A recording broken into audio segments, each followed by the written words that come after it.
Stapakaya Dharmasya Sarvadharma Swarupine Avatara Varishtaya Ramakrishnaya Te Namaha. That obeisance and salutations to thee, Ramakrishna, who is established in the fundamental religion unending on this earth, who art personification of all religions and the foundation of those who are the best among all incarnations. So, good evening. Of course, today is the birthday celebration of Swami Brahmananda, spiritual son of Sri Ramakrishna. In such a rich fabric of such a wonderful life, with so many different contrasts and so many miraculous events, it's very difficult within the space of 30 minutes to comprehensively deal with an extraordinary life of Swami Brahmananda. Of course, he was born Rakal, and the best way really to begin is not really with the birth as much as the visions that Ramakrishna had. Ramakrishna prayed to the mother. He told her that he was tired of talking and listening to all the worldly people around him. And he had a strong desire for a young boy who would be pure of mind, who he could tell all these things to and spill all this spirituality out, And so the mother duly gave some visions. First vision was of a young boy that he just saw, and then he saw this same young boy on her lap. This disturbed him, because if this was his son, then unfortunately he said, well, that cannot happen, because I am completely celibate, I'm a monk.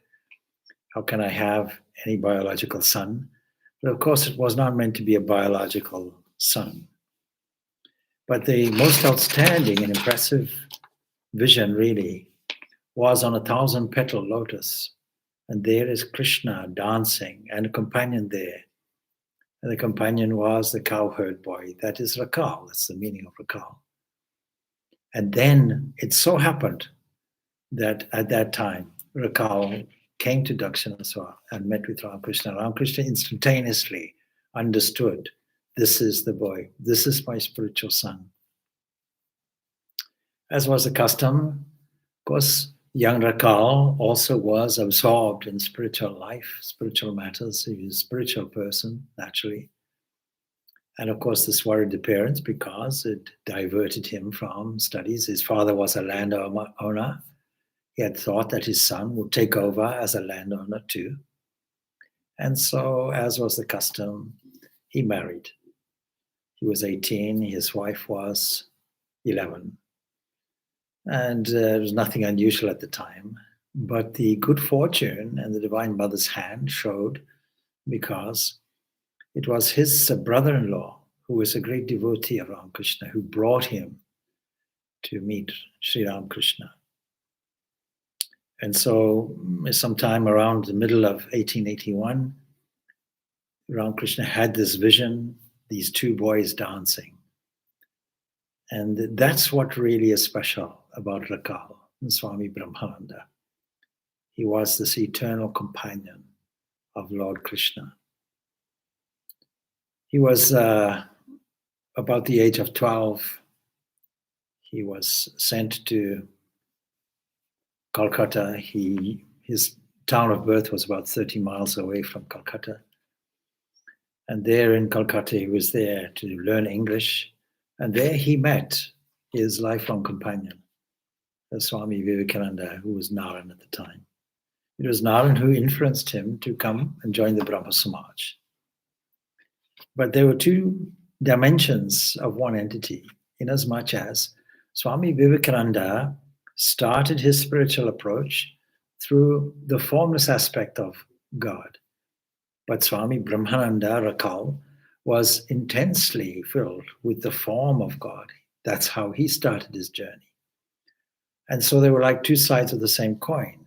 And when you joined the Brahma Samaj, you had to sign a form, some kind of pledge that said you won't bow down before images. And yet when Rakal met Sri Ramakrishna, seeing him prostrate this great man before the image of Mother Kali, Rakal must have recalled how he himself used to do that with great joy. And he had no hesitation about doing that, much to the disapproval of Naran, who later became Swami Vivekananda. Ramakrishna's advice was, please, don't interfere with this spiritual trait, the spiritual urge of Rakal. His spiritual life should not be interfered with. And so Rakal Chandra Ghosh, he was born on Tuesday, actually Wednesday, because Tuesday night, really, 21st January, that made him 9 days younger than his friend Swami Vivekananda. And when they did meet, they went to the same gym. They were very, very close friends, so closely bound in their childhood brotherhood, if you will, or their youthful brotherhood, but also bound deeply in their spirituality and bound, of course, by their bond to the master. So his father was a wealthy landowner or landlord, made a good deal of money trading salt and mustard seed. His mother died when he was about 5, but his stepmother, his father married again, was very kind and deeply supportive of the young Rakal. And Rakal in his childhood was handsome, he was energetic. You can see that even in his later life, he has that glow in his face. He was good at sports, he was good at gardening, he was good at fishing, pretty much good at everything, and he was good at his studies. So while his early academic career was excellent, and he was fond then of devotional singing, he had a beautiful voice. And when the village minstrel would sing things like kirtan and song, he would listen with rapt attention. He would naturally meditate in the position of a yogi and like a yogi and with the intensity of a yogi, but he was quiet by nature and deeply, deeply religious. And so, coming then to meeting the master immediately recognized him, and the relationship that they had was very, very close and very dear. It was an unusual relationship because, you see, being the spiritual son and Holy Mother Sharada Devi adopting him as a son and adopting his wife as a daughter-in-law, they were presented to her, and she gave the customary coins and so on and did the customary things. But this was a very, very close bond, a special bond indeed. So 1881 was a special year because of these visions occurred and Rakal's appearance. And Rakal listened to all the master's words. Rakal shuddered now and then, or the master shuddered now and then at the sound of Rakal. When he first said, "My name is Rakal," it immediately brought to his mind the memory, if you will, of the cowherd. And he immediately understood that Rakal belonged to the realm of the personal God, not the impersonal. But you see, it's just different things, different approaches. What I often say is, supposing the two people, yourself and myself, have to clean one room, and one day you start from one corner, the next day I start from the other. Actually, we both cover the same area. It doesn't matter where you start. And so Swami Vivekananda, although he started off the formless aspect, he became a great child and devotee of the Mother Kali. And then on the other side, Rakal experienced this wonderful Nirvikalpa Samadhi, this Brahman in deep, deep meditation. It was a wonderful characteristic of Swami Brahmananda that he could go into this deep meditation.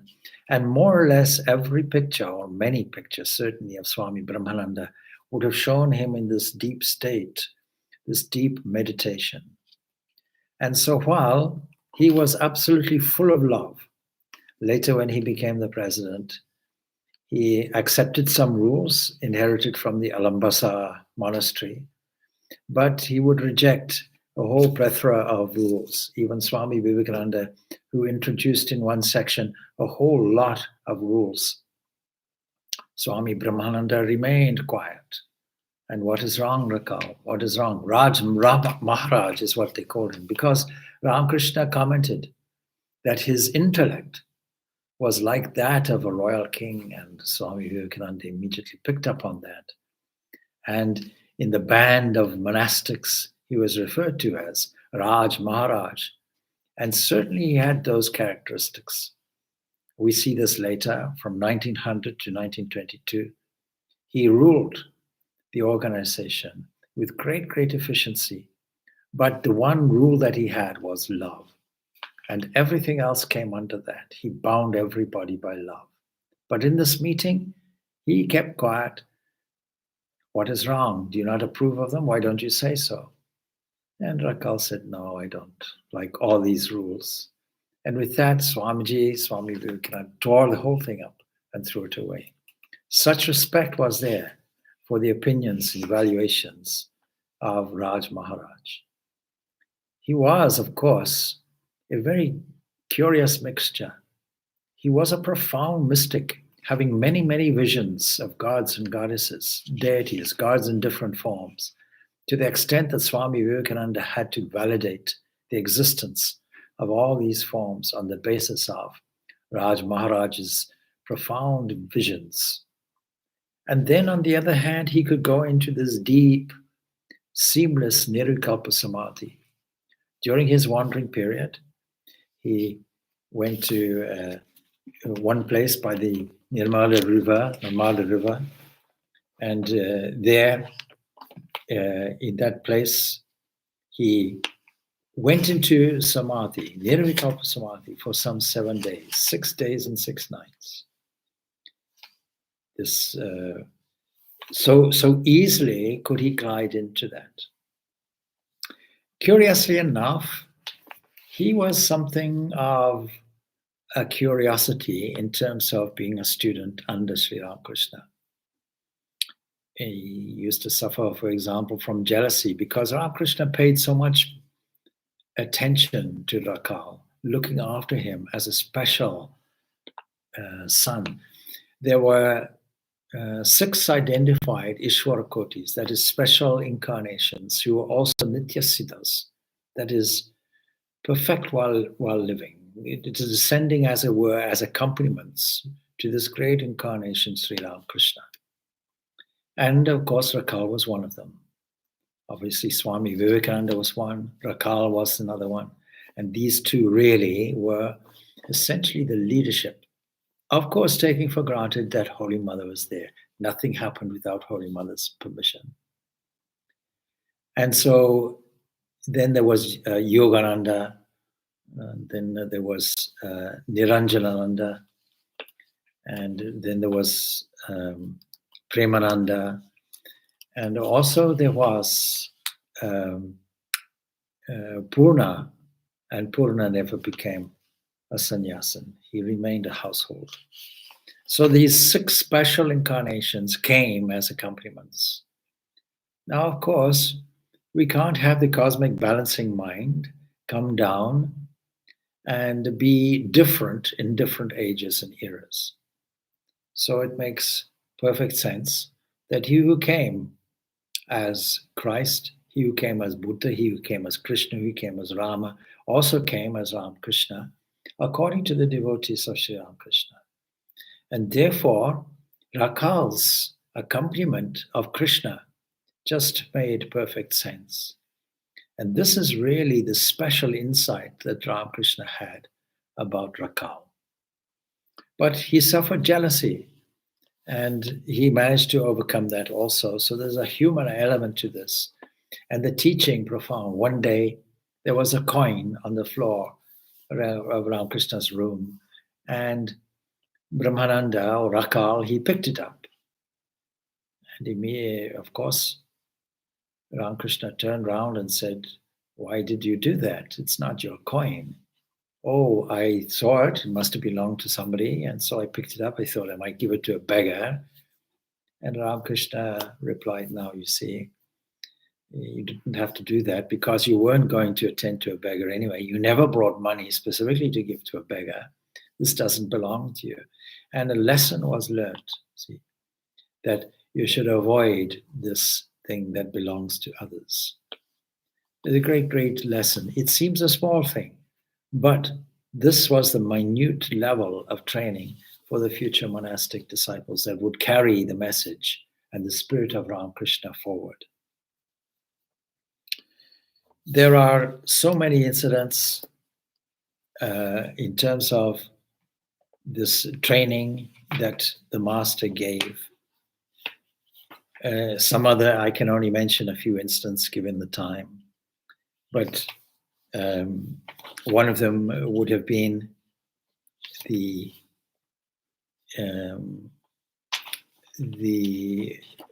tantrum that Swami Brahmananda had, Rakal had.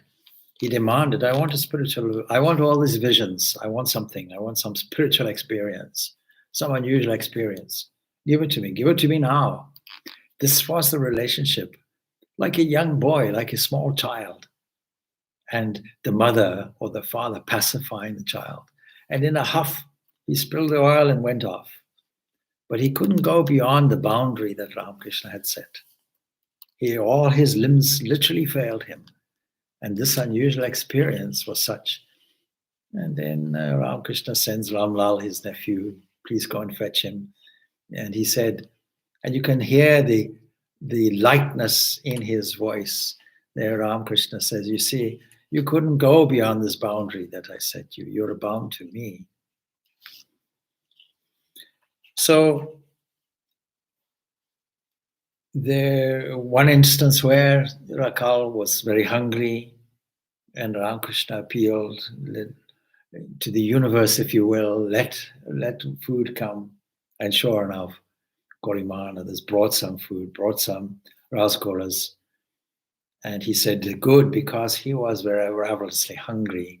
And Rakal was severely embarrassed. "You didn't have to say all that, you see." But the lesson was, all this shame, all this shyness, all this reservation, please do away with it. Truth, be truthful and honest about everything.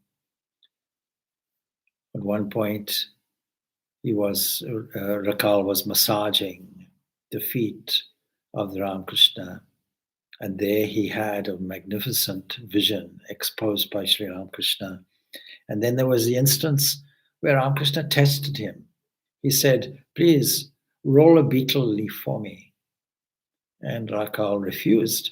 He said, "I can't do that. I won't do that." And then he said, "Well, there's no science about it. All you do, you take the leaf, you fill it with whatever the ingredients are, and you roll it and what have you." He said, "No, I've never done it before, so I won't do it."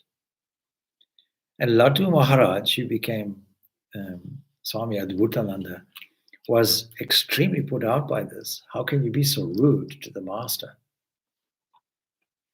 And but the master said, no, I don't really need the betel, but I was testing him. You see, a son, a close member of family, can have that closeness in refusing. Other people couldn't do it. They didn't have that closeness, but Rakal had it. And then there was many other instances that can be really wonderfully shown in a number of different places. Of course, one of the most comprehensive biography texts of all these disciples of Sri Ramakrishna is the book God Lived With Them, compiled by Swami Chaitananda from all these different sources. And I suppose, and there are other books too, but I suppose one of the most beautiful books, if you really want to get some insight into Raj Maharaj, is the book The Eternal Companion. I have a copy here, Eternal Companion. This was compiled by his disciple, Swami Prabhavananda, who did so much good work in the United States of America.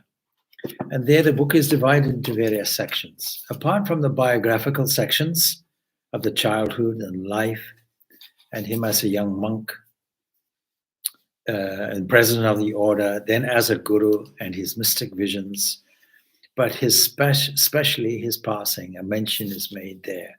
What a wonderful passing he had. We judge a person by the early influences in their childhood and their behavior in between, their ups and their downs, their vicissitudes, and he had many, not only as president of the order, but also in his personal life. And then, of course, the end. The end is remarkable.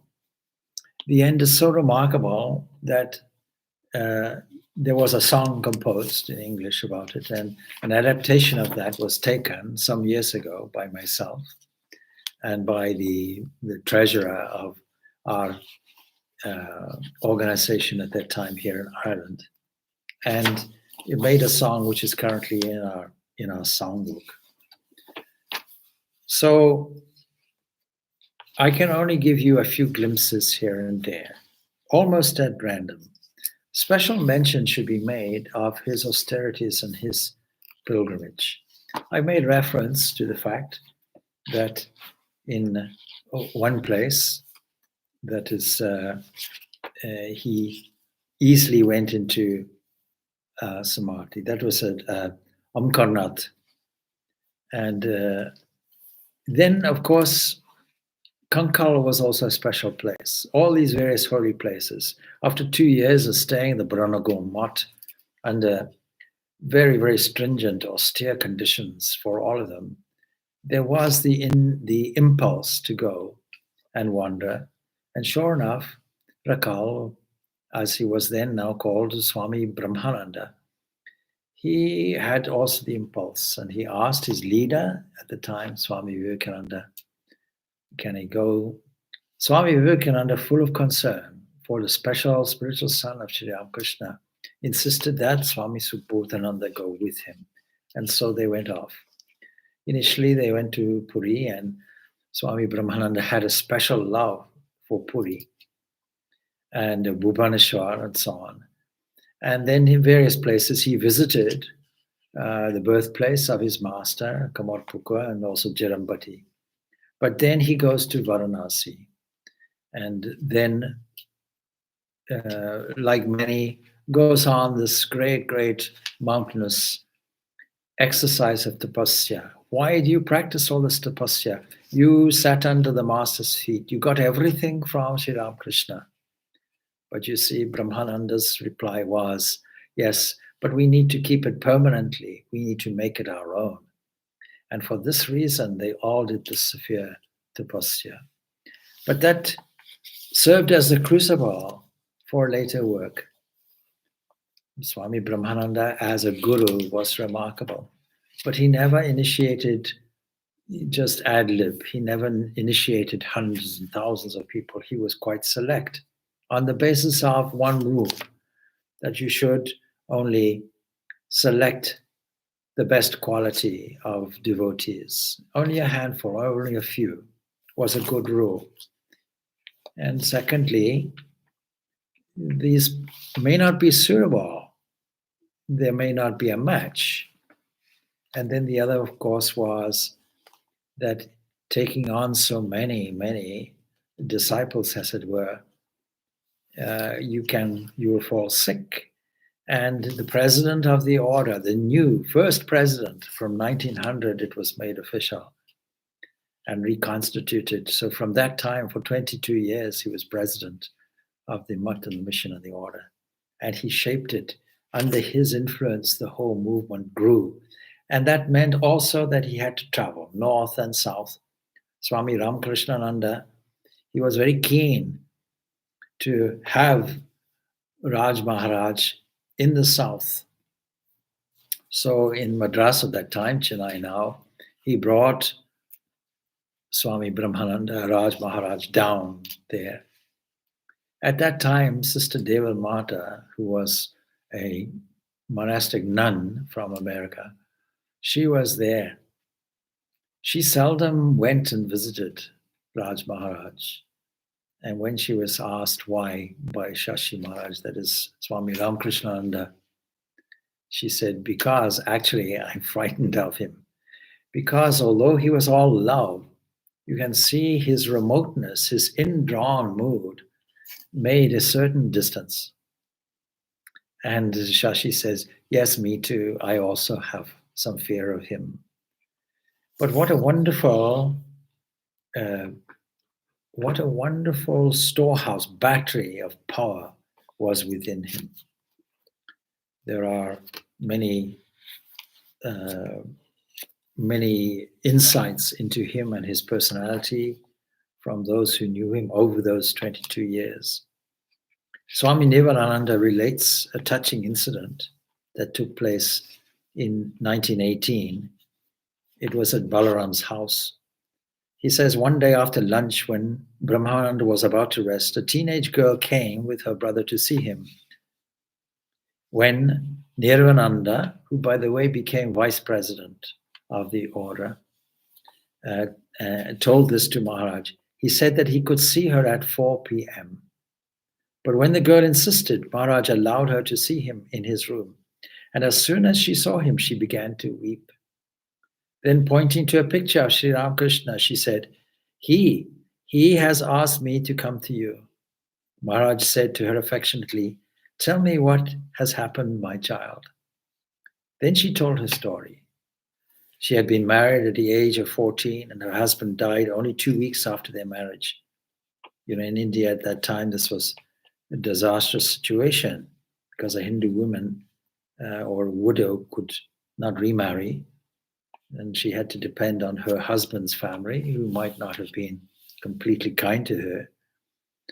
And she faced with this gloomy future. She wholeheartedly had prayed, "Oh Lord, what will become of me? I'm so lonely and helpless. What shall I do? Please show me the way."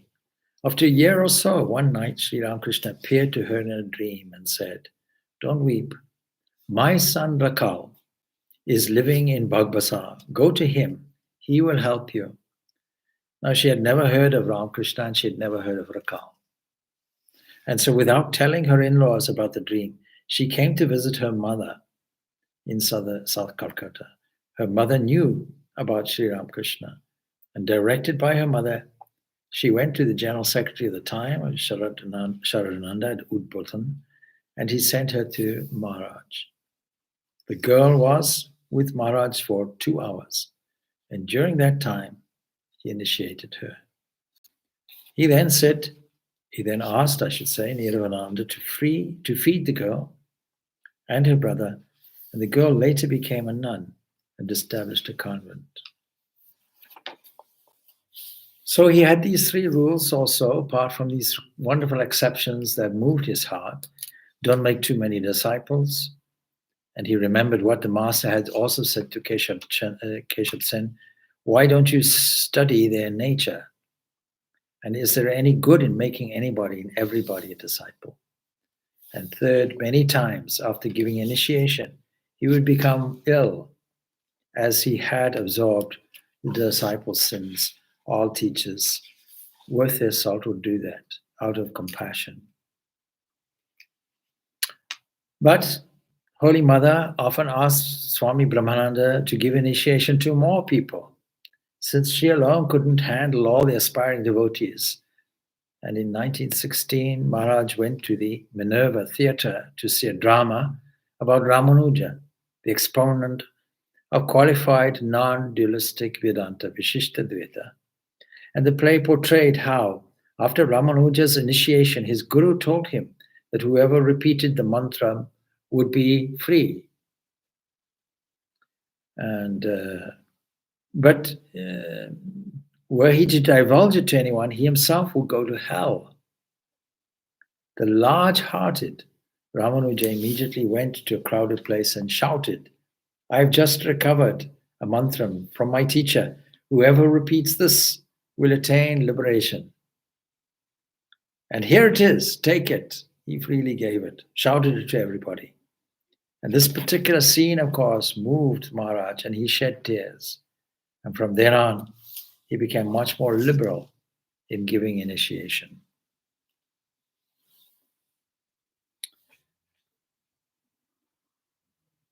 Brahmananda's spiritual instructions were very simple, were very direct, were very practical. And this practicality that he had made him an excellent administrator. At first, he became the manager of the Belumat. There was only the Belumat at that stage, officially. There was only that particular building or that particular new area. And so he became an excellent manager, but he wasn't interested in the details. The details would lower his lofty mind. And when asked, why don't you attend the trustee meetings? He would say, all these worldly things, they bring my mind down, you see. But he still knew everything going on. He was a great lover of flowers and plants. And there'd often be a good friendly argument between Swami Vivekananda's animals. As you know, Swamiji had many, many sundry animals that he played with.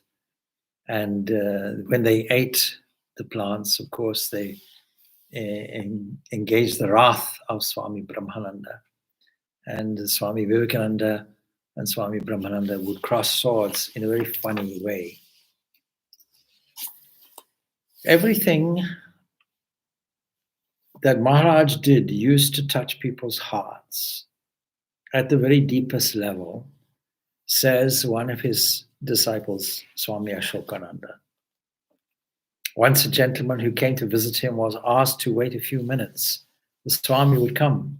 The few minutes ran into half an hour.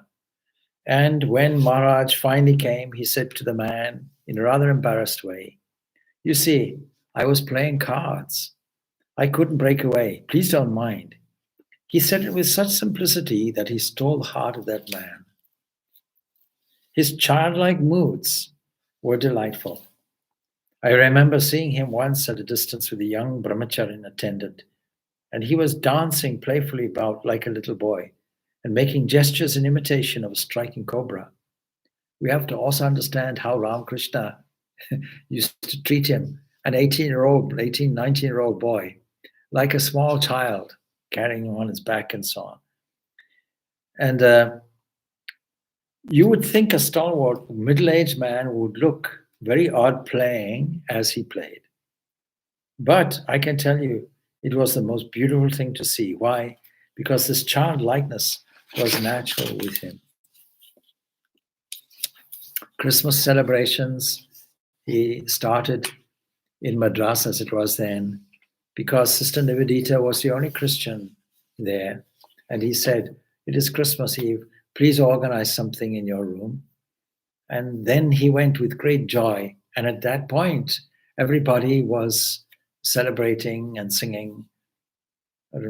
Swami Brahmananda was in deep, deep meditation, in deep mood. And then when he came out of it, it was realized, while people were worshipping the pictures and were worshipping as normally worshipped the forms, he said his vision, Christ came out and they conversed. This deep, deep sense of mysticism was wonderful to see and witness. Blessed are we that we have come under the influence and even meeting, and I hope that we have met Swami Brahmananda briefly in this short half-hour visit, more than half an hour now. And so it would be appropriate probably just to try and summarize his life. And so today there was a thought that went out in the form of a small poem, and I think it may encapsulate everything in a summary way that I couldn't really say in such a short period of time. So this small summary of what I feel to encapsulate his life, and I can say it and make a small commentary. Who thus dances holding a hand. See, this is in reference to the vision, original vision, and the constant holding Krishna's hand that he must have had. Eternal companion of Vrindavan, completely signed up to form, without love the heart's forlorn. He who sees Son has Father seen. Swami Ramakrishnananda said, you have not seen, here in the south, you have never seen, nobody has seen Ramakrishna here, but at least I can bring his Son, and then you can see. It was said that those who knew Sri Ramakrishna and knew Swami Brahmananda could often, when Swami Brahmananda walked and viewed from the back, people often thought, oh, I've just seen Sri Ramakrishna. So similar were they. With traits of mystic and a king, both dimensions were there. Brotherhood led and convoked, visions abound in trances stoked.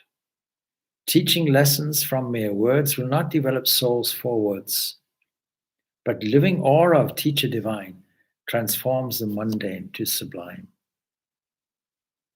It is the aura that a teacher carries, not necessarily the words. The words can be simple or non-existent. And when they come, they can be maybe right on point and have the effect of uplifting. On the lotus, eternal sweet one, play nearly over, time nearly done. Model life of indelible brightness, child Krishna still does he caress. This is, of course, referring to his last moments and towards the end. It is worth reading out.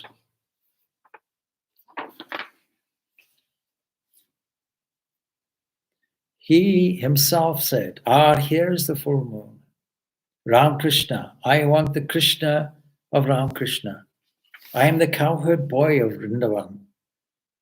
Put anklets on my feet. I want to dance holding the hand of my Krishna. Jum, jum, jum. That's referring to the sound of the anklets. Krishna, Krishna, Krishna has come. Can't you see him? He says to people around. You don't have the eyes. Aha, how beautiful my Krishna on the lotus of Vrindavan. It is not sad, Krishna. My play is over now. Look, the child Krishna is caressing me. He is calling me to come away with him. I am coming, O Vishnu, Om Vishnu, Om Vishnu. Maharaj greeted Shivananda and Vedananda who came to see him. Sharadananda later said, this time we shall not be able to keep Maharaj anymore. His vision of Krishna on the lotus, which the master forbade us to disclose to him, has come out from his own lips. The doctors expected him to fall into a coma, but he was fully conscious until the end. Boshi Sen wrote in his memoirs, and by the way, his memoirs are also contained in this Eternal Companion. An hour before he gave up his body, he ceased speaking and seemed to have withdrawn to some distant realm beyond the reach of any of us. I was very gently stroking his palm and wondering whether he still remembered that old playful pressure of his thumb. At the same instant, I felt it, light but unmistakable, Maharaj's last bequest to me. And so Ramakrishna's prophecy about his spiritual son Rakal proved to be true. At 8:45 p.m., Monday, 10th April 1922, Swami Brahmananda passed away, and the next day his body was carried from Calcutta to Belumut, and he was cremated on the spot of where he was cremated. There is a memorial, a temple to this great Raj Maharaj. Monks and devotees lost their spiritual teacher at that point, but they preserved some of his precious verbal testimonies in their records. Once in Belumut, a young monk asked Brahmananda, Maharaj, does Sri Ramakrishna exist even now? Even now, he's gone from 1886. And Maharaj answered, I see you have lost your mind.